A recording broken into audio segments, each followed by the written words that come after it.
الجزائر سيادتها لا ترك على السعوديه ولا ترك على ايران ولا ترك على الامريكا ولا ترك على فرنسا. من تقولوا هذم الايام على حساباتكم ان الجزائر تبعيه الى فرنسا جاوا يركعوا لان بوتفليقه والجزائر هي من تحكم من يكون رئيس فرنسا. نعم، للحمقى الذين يعتقدون ان الجزائر هي تابعه لفرنسا اقول لهم خسئتم. فرنسا هي من تابعه للجزائر والتبعيه. سمح لي نكمل هذه لانه الكثير من يخلط في الامور.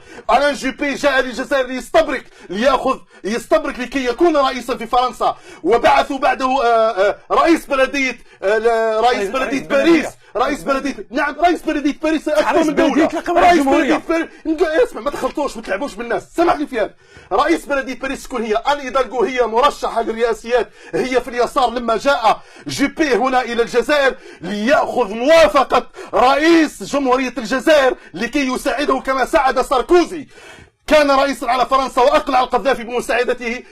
بوتفليقه هو من يحكم في فرنسا والجزائريين هم من يؤثرون. الامن الاجتماعي في فرنسا الجزائر هي من تحكم فيه. ومخطئ، اقسم لكم بالله، اقسم بالله غير الجزائر هي من تحكم بفرنسا وهي ليس فرنسا من تحكم بالجزائر. التبعيه تاع الجزائر ليس جاءت لكي تخلق التوازن لانه اليسار هذه كلمه برك.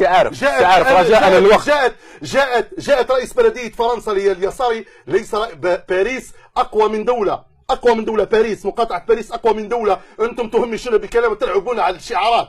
جاءت لتخلق التوازن، تجري لكي تقول لرئيس بوتفليقه لا تكن من جهه جيبي وجهه ساعدنا. هذه صححوا معلوماتكم. انتم اخطر ناس على الجزائر. انتم اخطر ناس على الجزائر. نقول اعداء الجزائر ابناؤها. قول والله لا يخيفني الصهيوني ولا يخيفني الامريكي ولا يخيفني والله ما يخيفني هو الجزائري الغبي الذي يطعن في وطنه.